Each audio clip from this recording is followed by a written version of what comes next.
Queridos estudiantes, vamos a empezar el día de hoy con otro tema bastante importante y sobre todo un tema bastante relevante que se titula Identidad y Memoria Colectiva.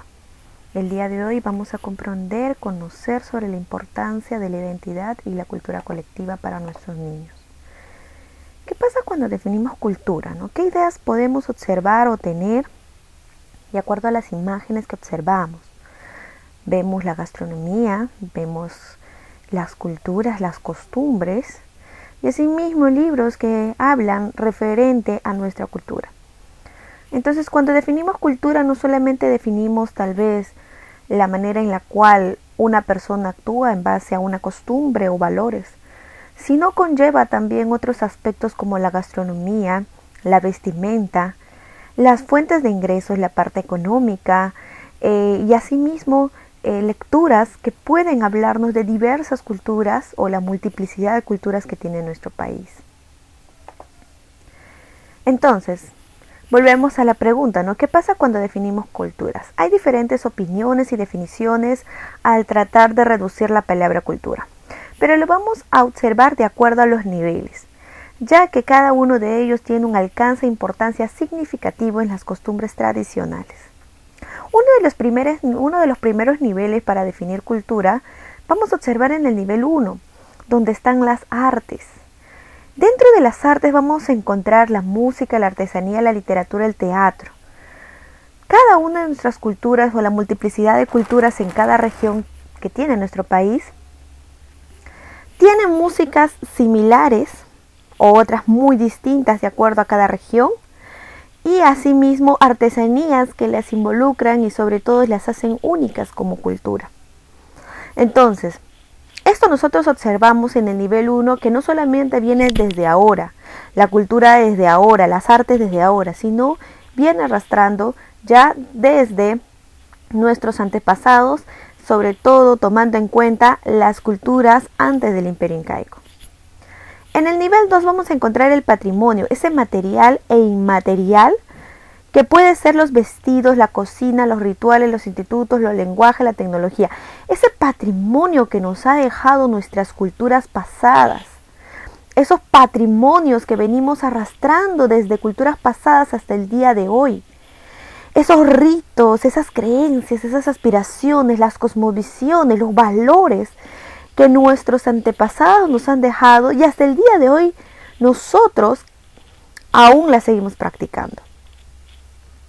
Por ejemplo, aquel ritual, por decirlo así, de la Pachamama, en la cual se le entrega a la tierra algunos productos para que ella fructífere durante todo un año, sea de buena cosecha. Entonces, ese ritual es un patrimonio que nos ha dejado, es inmaterial, porque no observamos, pero lo material puede ser la arquitectura. Lo que nosotros observamos, los libros llenos de lenguaje, de diversas lenguas que nos puede dar nuestras regiones peruanas. Y en el nivel 3 vamos a encontrar la interculturalidad. La interculturalidad es el vínculo social, es la forma de entenderse y relacionarse con el mundo y con otras culturas. La interculturalidad va a tratar de socializar la cultura con otra cultura. Estas se van a unificar y van a convivir en un solo entorno. Y entonces, ¿cómo podemos definir cultura? Quiere decir, de acuerdo a los niveles que acabamos de observar, es una forma de pensar, sentir, hacer, así como manifestaciones, expresiones, resultados de la relación entre seres humanos y la naturaleza.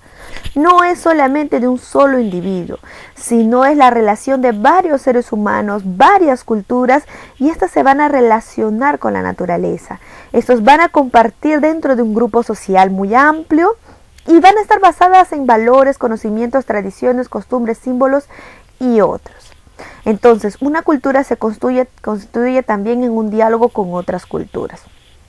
Hay que tomar en cuenta que, por ejemplo, cuando vinieron los españoles al territorio de Tahuantinsuyo, al territorio peruano, trajeron su cultura y bueno, no se podría hablar de una interculturalidad sana, no se puede hablar del cambio de culturas. Se puede hablar aquí de la imposición de culturas, pero aún así nosotros podemos seguir rescatando de la cultura tahuantinsuyo algunos aspectos culturales, pero todavía seguimos también tomando y formando parte de nuestra vida la cultura española. Entonces ambas se unificaron y formaron la cultura que nosotros observamos en la costeña, mayormente, ¿no? Entonces, hay que tomar en cuenta que es toda una manifestación, expresión de los seres humanos, la naturaleza, todo un grupo social basado en valores, conocimientos, tradiciones. La diversidad cultural hay que tomar en cuenta que en primer lugar es dinámica, es cambiante, es constante, todo el tiempo cambia. No se va a tomar en cuenta que una cultura se va a quedar estática todo el tiempo, sino va a tener pequeños cambios y va a ir siendo dinámica a estos cambios. Entonces, como no es estática, va a hacer que otra cultura, una cultura X, pueda venir y añadir un poquito más a esta cultura y pueda seguir emergiendo o creciendo, ¿no? Entonces es constante. La cultura no se queda en un solo lugar, se lleva, por ejemplo, si yo soy de la selva, yo tuve una cultura en la selva, realicé actividades en la selva, por ejemplo, ¿no? Festejar la fiesta de San Juan. Entonces yo vengo a Lima, tengo mi familia y acá en mi casa celebro la fiesta de San Juan. Entonces he relacionado, he trasladado mi cultura de un lugar a otro. Entonces es cambiante, es dinámica. Pero ese día no lo puedo hacer en el río. Entonces, ¿qué es lo que hago? Hago una fogata en mi casa y comienzo a partir. Entonces, he cambiado mi cultura. O lo puedo hacer en la playa, ¿no? Entonces, no es que he cambiado en su totalidad, he modificado de acuerdo a mi condición. Asimismo, también es las culturas dinámicas. Al momento de dinamizarse, también encontramos culturas interrelacionadas. Estas culturas interrelacionadas quiere decir que se relacionan una con otra, así como la interculturalidad, ¿no? Llegan a encontrarse ambas culturas y se relacionan para poder convivir mejor. Diversas identidades y culturas. Hay que tomar en cuenta que nosotros tenemos diversas identidades en nuestro país. Hay diversas culturas y cada cultura tiene su propia identidad, su propio hábito, su propia manera de ver las cosas, ¿no? Costumbres, cosmovisión, etc. Y cada una de sus identidades generan una cultura. Y esta cultura van a generar de una u otra manera diversidad de culturas. Vivimos en un espacio totalmente diverso culturalmente. Rasgos de la peruanidad. La identidad nacional es la identidad basada en la nación, en la cual sustenta la condición social, cultural y espacial. ¿Qué quiere decir? La identidad nacional tiene que tener en primer lugar un espacio basado en la nación. Soy de la nación de Perú. Entonces, esta nación va a sustentar mi condición social. ¿Cuál será mi condición social en mi territorio? ¿Cuál es mi cultura en mi territorio? Y el espacio que me corresponde en mi territorio. Entonces, y yo me identifico, soy peruana, de la parte selva, de la parte sierra, de la parte costa. Y ahí detallo, ¿no? Distrito de tal, provincia de tal. Entonces, eso es parte de mi identidad nacional porque me identifico con esos lugares. Soy parte de ese lugar. Se trata de rasgos que tienen relación al entorno. Mis rasgos van a tener de acuerdo a la relación de mi propio entorno de la selva, costa o sierra. Y eso se nota en nosotros. Cuando, por ejemplo, vemos a una persona de la selva recién venido acá a Lima, observamos su manera de pensar, su manera de hablar, su manera de expresarse. Decimos, wow, mira, esta persona viene de la selva. Preguntamos, ¿no?, de qué parte de la selva es, porque tiene su manera de pensar, su entorno, sus rasgos van a ser de acuerdo a su entorno, su costumbre, su comida, su vestimenta, y eso nos identifica como peruanos. Sea costa, sierra o selva, somos peruanos. Estos rasgos van a identificar a la provincia, a la región de donde pertenece, pero eso sigue perteneciendo a nuestra nacionalidad peruana. Los rasgos de la peruanidad pueden ser muy distintos de acuerdo a los grupos, de acuerdo a otras situaciones, pero también destacan constantes específicas que adquieren la fe, la lengua, la historia, los valores y el territorio. Los rasgos de la peruanidad no nos habla solamente de un territorio X, soy de la selva y solamente defiendo la selva, no me importa la costa, no me importa la sierra. Volvamos, ¿no? Yo soy de la selva, he venido a Lima, tengo mis costumbres, apoyo a mis hermanos de la selva, pero como yo también ya pertenezco a la costa y formo mi familia aquí en la costa, entonces también doy mi mano, ¿no? a los hermanos de la costa. Entonces soy de rasgos peruano porque tengo mis costumbres de la selva, pero también acojo las costumbres y los rasgos de la costa. Y por ejemplo, cuando juega Perú, ahí no digo, no, ¿quién es de la selva? ¿Quién es de la costa? No, sino nos unimos ante una sola fe, una sola lengua, una sola historia, ¿no? Cuando conocemos de la historia del Perú, conocemos una única historia. Los valores universales, ¿no? Y el territorio, porque denominamos que el territorio peruano es todo un territorio basado en nuestra nación. Entonces, los rasgos de la peruanidad son el conocimiento de nuestro territorio, en dónde se encuentra nuestro territorio, los conocimientos de nuestra realidad nacional, cómo está en esta situación nuestra realidad nacional, está fructificando, lamentablemente ha caído, en qué condición está nuestro territorio nacional. Está en la difusión de los productos de bandera, cuáles son la difusión de nuestros propios productos, y nos sentimos orgullosos cuando dicen la maca, la papa, el chuño, la quinoa, etcétera, ¿no? Entonces observamos y nos sentimos orgullosos de los productos bandera que tenemos. La revalorización de la lengua y la cultura de los pueblos originarios. Hay que tomar en cuenta que cuando hablamos de rasgos de la peruanidad, hablamos de las diversas culturas y no solamente hablamos de Chimú, de Moche, de Chavín, sino hablamos de todas las culturas que van relacionadas a nuestro territorio peruano. La apreciación crítica del proceso, cómo va el proceso histórico, la valoración de nuestras culturas, de nuestros patrimonios culturales, el amor y respeto a nuestros símbolos patrios, reconocimiento y homenaje a los héroes. Entonces, todo esto son rasgos de la peruanidad. Bien, y dice, nadie ama lo que no conoce. Y es verdad, mientras más conocemos nuestra patria, mientras más ponemos en práctica nuestra peruanidad, no solamente alentando a nuestra patria, no solamente aplaudiendo a las personas que juegan a nombre nuestro, sino también cuidando, valorando todo lo que es nuestros patrimonios culturales, nuestra apreciación, nuestro amor y respeto a nuestros símbolos patrios, y darle honor y honra a los héroes que en su tiempo dieron su vida por nosotros. Entonces, es bueno siempre apreciar este territorio, es conocer más allá, es ver qué más pasa en nuestra realidad nacional, y no solamente en un ordenador, sino también darnos el tiempo de viajar, de conocer diversos lugares, de apreciar, de conocer, de comer, de experimentar con la familia, a solas, dependiendo de la condición que tú deseas. Bien, la valoración y respeto de las lenguas originarias, valgan verdades, según INDEPA, hay 76 etnias, 16 familias etnolingüísticas y 47 lenguas nativas vigentes en nuestro país. Entonces, las lenguas nativas vigentes se van desapareciendo a lo largo de los años, por la única y sensible razón es que no la practicamos. Por ejemplo, muchos de ustedes, si se ponen a pensar, me pueden decir de sus antepasados y pueden decir, no, mi mamá fue Agajún, o mi mamá fue Xánica, o mi mamá fue quechua hablante. ¿Y cuántos de ustedes de generación en generación llegaron a conocer esta lengua? Creo que muchos de nosotros somos ignorantes, ¿no? Por decirlo así, al conocimiento de nuestra propia lengua nativa. Por ejemplo, como les dije hace un momento, mis abuelos son quechua hablantes de la sierra, de parte de mi papá, pero mi papá no sabe quechua.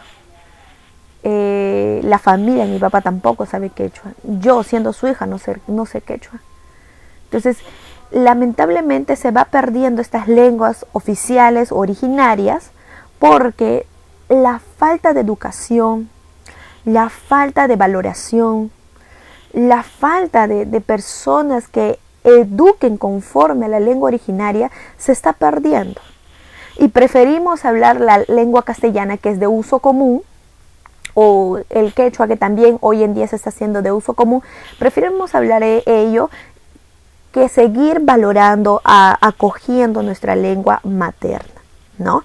Entonces es bueno reconocer, valorar, preservar las lenguas originarias y no burlarnos, ser parte de ellos y de una otra manera hacernos crecer el cultivando las lenguas nativas vigentes en nuestro país. ¿Por qué es necesario? Una de las preguntas es, ¿por qué es necesario rendir homenaje a héroes civiles, militares, aquellos personajes que dieron su vida quizás por nosotros o que son reconocidos ante a nivel mundial, ¿no? Que llevan, como se dice, el nombre de Perú como bandera, ¿no? Es que tener en cuenta de que los niños y niñas y jóvenes hay que enseñarles de que aquellas personas ofrendaron su vida a defender la patria, a legarnos su aporte para que nosotros podamos agradecerlo. Ese aporte de valentía, ese aporte de amor, ese aporte de valor, ¿no? Ese aporte de dar su vida a favor nuestro y no a favor de solamente ese grupo de personas, familia, hijos, nietos, etcétera, no, sino pensar en el después, en la generación que ha de venir después. A favor de ellos han ofrendado su vida y es bueno reconocerlo. Entonces, de acuerdo a todo lo que estábamos mencionando, ¿qué es hacer memoria colectiva?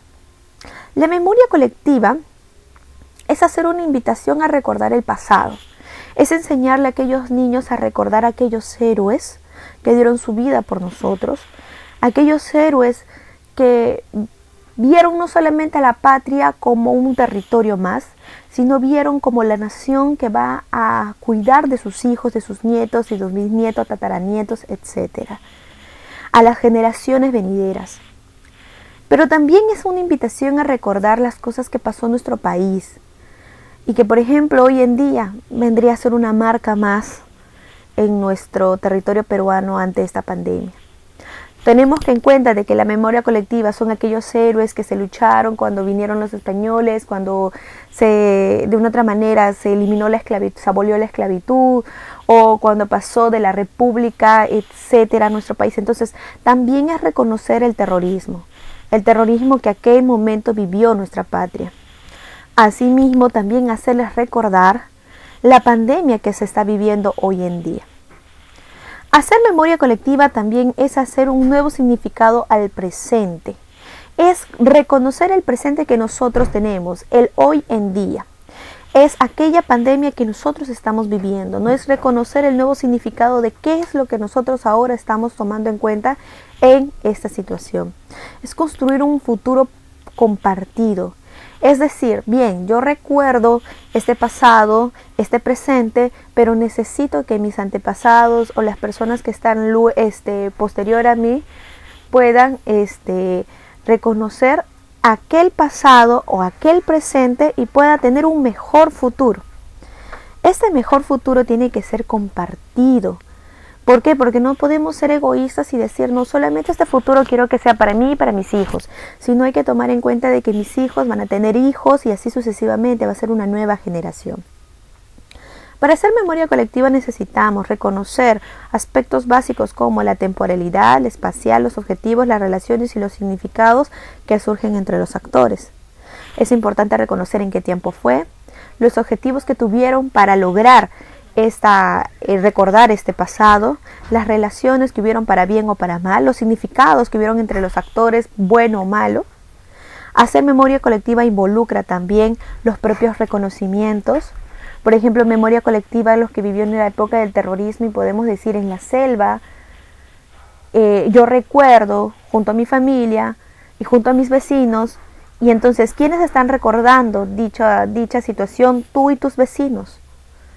Se seleccionan acontecimientos que son importantes y la construcción de versiones que van a permitir la memorización y la memorización compartida.